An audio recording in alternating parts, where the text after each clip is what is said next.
어제 말씀에서 우리는 이스라엘 백성들이 하나님께 왕을 요구하는 그러한 말씀을 보았습니다. 우리도 다른 나라들 같이 되어 왕이 필요합니다. 왕이 필요합니다. 하나님께서는 사실 이스라엘 백성들을 택하신 이유가 거룩한 나라, 제사장 나라, 하나님의 소유, 구별하여서 그들을 구별하기 위해서 애굽에 있었던 그러한 그 이스라엘 백성들을 구별하여서 하나님의 백성으로 삼기 위하여서 그들을 택하셨는데 참 이 왕을 요구할 때 그러한 그들의 모습을 보게 되면 우리도 다른 나라들 같이 돼요. 참 이게 안타까운 그러한 고백입니다. 우리도 다른 나라들 같이 되고 싶다. 하나님은 그들을 다른 나라들과 구별되게 하기 위해서 구원하셨음에도 불구하고 우리가 그들과 같이 되고 싶다. 이게 참 이게 신앙인들도 신앙이 뒤로 다 가게 되면 이게 이렇게 가게 되면 사실은 이렇게 우리의 마음속에 이러한 생각들이 일어날 때가 있습니다. 우리도 세상과 같이 되고 싶다. 우리도 세상과 같이 부유하고 우리도 세상과 같이 이렇게 되고 싶고 그런 것 자체의 그러한 문제보다도 우리가 세상과 같이 되고 싶다라고 하는 그러한 그들의 마음은 하나님을 왕으로 섬기고자 하는 그러한 마음이 없는 것이죠. 그러나 하나님이 그들을 그렇게 구별하셨던 이유는 무엇입니까? 완전히 구별되어서 물과 기름같이 살아가라고 말씀하시는 것은 아닙니다. 그들을 거룩하게 살아감으로 말미암아 하나님의 언약과 말씀을 지킴으로 그 주변의 백성들이 우와 하나님의 백성은 저렇게 거룩하게 살아가는 거야? 라는 것을 보여주고 충격을 주기 위해서 그들을 그렇게 거룩하게 구별하신 것입니다. 근데 이스라엘 백성들이 그렇게 하지 못하는 것이죠. 그러니까 참 안타까운 이 왕을 요구할 때 안타까운 것이 있는 겁니다. 그러나 그럼에도 불구하고 하나님은 그들의 요구를 그냥 무시하지 않으세요. 왕을 세우라라고 말씀하십니다. 그들의 비록 그러한 그 요구는 악한 마음에서 그 요구한 것이다 할지라도 하나님은 그들의 그러한 마음조차도 사용하셔서 다윗의 왕국을 세우시고자 하고 결국엔 다윗의 왕국을 통하여서 예수 그리스도의 그러한 나라를 세우고자 하는 것이 바로 하나님의 뜻이었기 때문에 그들의 그 마음조차도 하나님이 사용을 하시죠. 오늘 말씀은 이렇게 그들이 왕을 요구하는 그들에게 왕으로 세우는 그러한 사람을 오늘 보여주십니다. 그 사람이 누구냐면 첫 번째 왕이 사울이죠. 사울을 세우시는 이 하나님의 그러한 손길을 보게 되면 사울을 인도하시는 하나님의 손길이 있구나라는 것을 오늘 말씀에서 우리가 볼 수 있습니다. 먼저 우리 우리 8장 1절 말씀서부터 보게 되면 9장 1절서 말씀서부터 보게 되면 사울이 어떠한 출신의 사람인가라는 것을 보여주게 되죠. 그는 어떠한 지파 사람이라고 말씀하고 있냐면 베냐민 지파 사람이라고 이야기하겠습니다. 베냐민 지파 사람. 네. 그리고 이 베냐민 지파 사람 중에서 기스라고 하는 그러한 사람의 아들이었습니다. 이 기스는 베냐민 지파에서 유력한 사람이라고 이야기합니다. 유력한 사람. 여기에 나오는 이 유력한 사람이라고 하는 것은 이 능력이 있다는 그런 의미입니다. 힘이 있고 능력이 있어요. 그리고 또 이 베냐민 지파의 기스의 아들인 이 유력한 사람의 아들인 사울은 또 어떠한 사람이냐면 우리 2절 말씀 보게 되면 준수한 소년이라고 말씀하고 있습니다. 준수하다. 누가 보기에도 정말로 이 사람을 딱 보게 되면 왕을 뽑는다. 그러면 제일 앞에 1등으로 가서 설 사람이 누구일까요? 네, 이 사울입니다. 이스라엘 자손 중에 그보다 더 준수한 자가 없었고 뛰어나고 아주 누가 보기에도 좋은 그러한 사람이 바로 이 사울이었습니다. 또 이 사울은 어떠한 사람이었었냐 하면 키가 모든 백성보다 어깨보다 더 크더라. 이게 딱 보니까 무엇 잘하게 생겼습니까? 전쟁 잘하게 생긴 겁니다. 이게 잘생기고 사울이라고 하는 그러한 인물이 잘생기고 뛰어나고 매력적인 그러한 외모를 소유했을 뿐만 아니라 힘도 센 겁니다. 그러니까 누가 보기에도 왕으로서의 그러한 그릇이라고 볼만한 사람이 바로 이 사울이었던 것이죠. 우리도 다른 나라들 같이 되고 싶다라고 하는데 하나님께서 그들의 눈높이에 딱 맞는 인물을 준비하신 게 바로 이 사울입니다. 그렇다면 이 사울은 어떻게 왕이 됩니까? 이 사울의 그러한 모습을 보게 되면 그의 외적인 그러한 모습은 이렇게 뛰어나고 준수하고 그랬음에도 불구하고 참 안타까운 것은 이 영적인 부분은 난장이라는 것이죠. 하나님을 잘 알지 못해요. 그러니까 이 사울 같은 경우에는 하나님이 사울의 믿음을 그 세우시기 위해서 인도하시는 그러한 것들을 아주 자세하게 보여주십니다. 아주 자세하게 보여주세요. 먼저 어떠한 일이 일어나고 있습니까? 하나님이 인도하시는 게 첫 번째는 일단 고난을 통해서 인도하시는 게 나타나요. 이게 뭐냐면 이 나귀를 잃어버렸습니다. 암나귀. 이 시대에 암나귀 한 마리가 참 이게 가치가 있는 거다 보니까 암나귀 한 마리를 잃어버리게 되니까 그의 아버지가 그 사울에게 너는 일어나서 한 사환을 데리고 와서 암나귀를 찾으라고 이야기를 합니다. 그러자 이 사울이라고 하는 사람이 참 준수하고 이 키도 굉장히 큰데 이게 보면 아버지의 말씀을 잘 듣는 아들입니다. 정말 효자예요. 이게 인간적으로 보기에 참 매력적인 인물입니다. 그러니까 이 아버지의 이 말을 듣자 에브라임 산지 전체를 다니는 겁니다. 이 에브라임 산지 하게 되면 이게 보통 지금 사울의 이 여정을 보게 되면 주변으로도 한 30km 근방은 다 다니고 있는 겁니다. 이 베냐민 끝에서 끝, 그리고 이 에브라임 산지 이 주변으로 해갖고는 암나귀가 어디 있나 하면서 나귀야 하면서 막 찾아다니고 있겠죠. 예, 아마 몇 날 며칠을 이렇게 헤맸을 겁니다. 이렇게 헤매고 막 다녔는데 문제는 무엇이냐 하면 베냐민 사람의 땅까지도 먼 지역서부터 가까운 그러한 베냐민 사람의 그러한 땅까지도 다 다녔음에도 불구하고 찾지 못한 겁니다. 야, 그러니까 이 사울이 생각하기에는 이렇게 찾아도 없는 것을 보니까 정말 이 짐승한테 먹힌 게 분명하구나. 오늘날에도 이스라엘 가보면요, 광야에 가보면 늑대가 있습니다. 오늘날에도 있어요. 이 광야가 이 개발이 안 되는 곳이다 보니까 사슴이라든가 늑대가 막 다니는 것들이 있습니다. 그러니까 이게 분명히 죽었으면 분명하구나라고 생각을 하고선 5절 말씀을 보게 되면 사울이 사환에게 이야기합니다. 우리 아무리 찾아도 없다. 그냥 집으로 돌아가자. 야, 우리가 이거 찾다가 부모님도 그렇고 우리를 걱정하는 사람들 때문에 오히려 우리가 그 사람들에게 부모님에게 더 두려움을 끼칠까 하노라 하면서 사울이 돌아가자라고 하죠.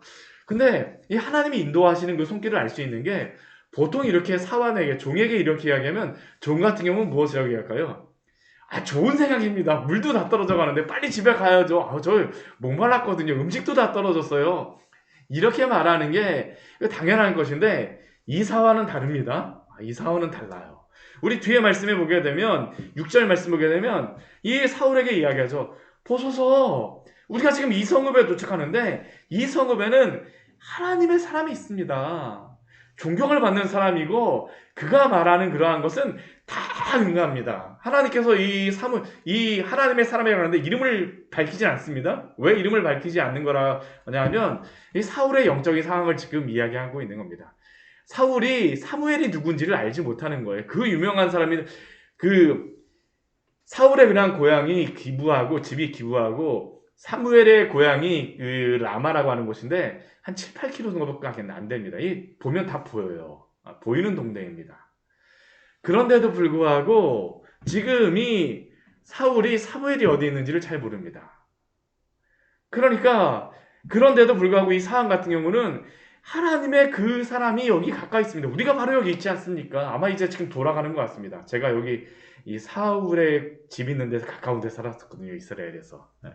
거기 가까이 있으니까 한번 사무엘에게 한번 가봅시다. 근데 사울이 어떻습니까? 사환은 이렇게 한번 가보자는데 사울은 마음속에 별로 가고 싶은 마음이 별로 없습니다. 그러니까 뭐라고 얘기하냐면 우리가 하나님의 사람에게 가려면 예물을 드려야 되는데 무엇을 드리겠느냐? 예물이 없으니까 우리 못 가겠다. 근데 참 하나님이 이 사환을 잘 붙여주셨습니다. 이 사환이 뭐라고 얘기합니까? 보십시오. 내 손에 은 한 세겔이 4분의 1이 있습니다. 이 사환이 이렇게 은 4분의 1이 이게 함부로 있는 돈이 아닙니다. 이게 굉장히 큰 액수입니다. 그런데 이 은 4분의 1이 있으니까 그분을 한번 보러 가십시다라고 하는 게 이 사환의 그러한 이야기였죠. 신앙이 있는 겁니다. 이 사환 같은 경우에는. 사무엘을 보고 싶은 것이에요. 그러니까 이 사환이 사울을 데리고 사무엘에게 가는 겁니다. 그러니까 이 사울이 그 사환에게 너가 그렇게 준비됐으니까 좋아. 그 하나님의 사람이 있는 그 성읍으로 가자라고 하면서 이제 가기 시작합니다. 그리고 그들이 갈 때 어떤 일이 벌어집니까? 마침 그때 누가 나오냐 하면 그 성읍에서 물깃는 소녀들이 나온다라고 이야기합니다. 11절 말씀을 보게 되면 그 물길른 소년들이 이렇게 막 올라가고 있는데 나오고 있어요.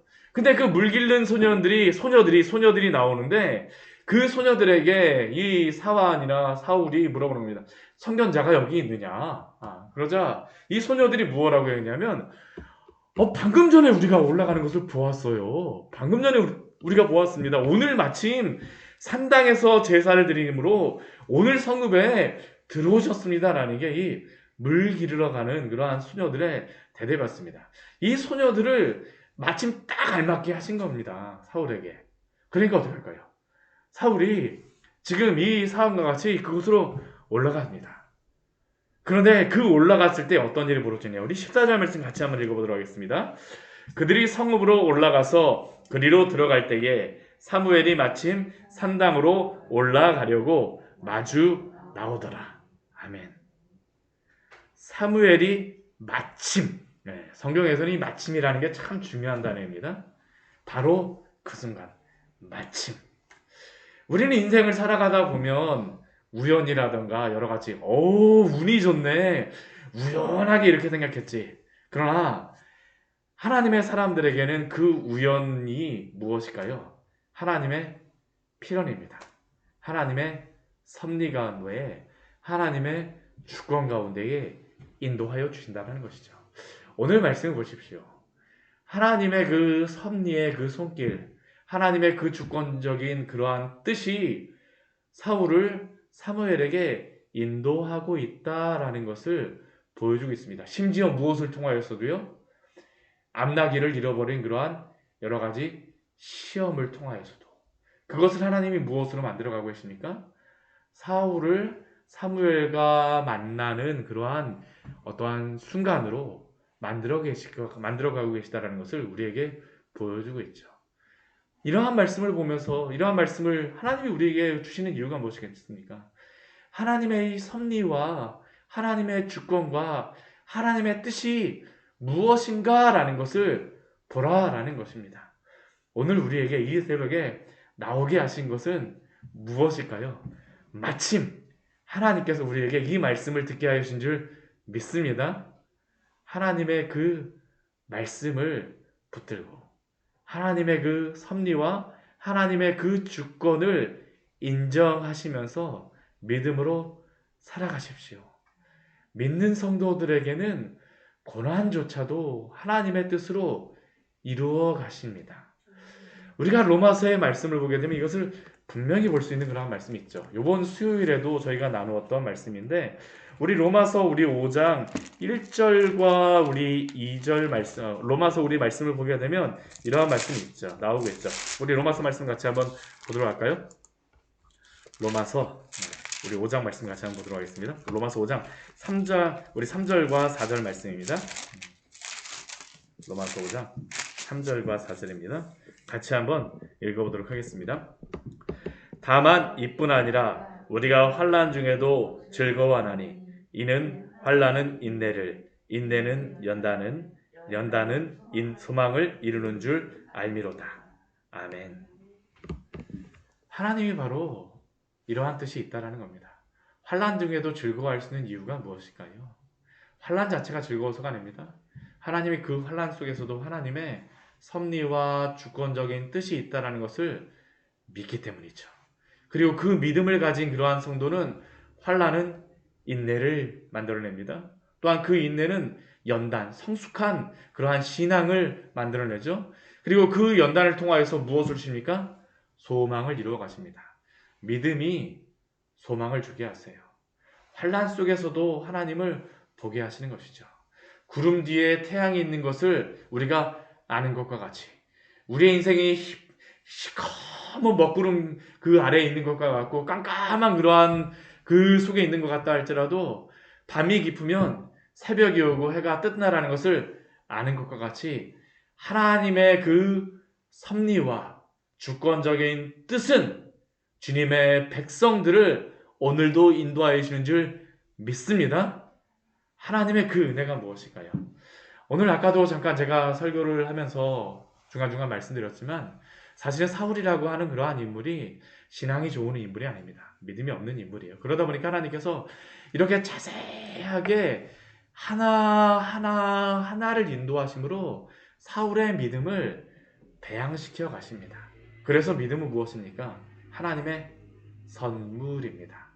믿음은 내가 그 지적으로, 감정으로, 나의 의지로 내가 믿습니다라고 생각하지만 사실은 믿음이라고 하는 것은 나의 의지만으로 생겨날 수가 없습니다. 만약 그런다면 그것은 맹목적인 그러한 맹신이 될 수밖에 없죠. 믿음이라고 하는 것은 항상 믿음의 대상이 있습니다. 하나님이 하나님 되시기 때문에. 그리고 사울에게 지금 이러한 일들을 보여주시고 기록하신 이유는 내가 너를 이렇게 이끌어 간다라는 것입니다. 우리에게 이끌어 가시는 여러 가지 모든 순간들을 믿음으로 바라보시고 소망으로 바라보실 때에 오늘도 그 믿음 안에서 하나님의 인도하심을 보시는 귀한 은혜가 있기를 축원합니다. 같이 기도하도록 하겠습니다. 하나님 아버지, 오늘 말씀을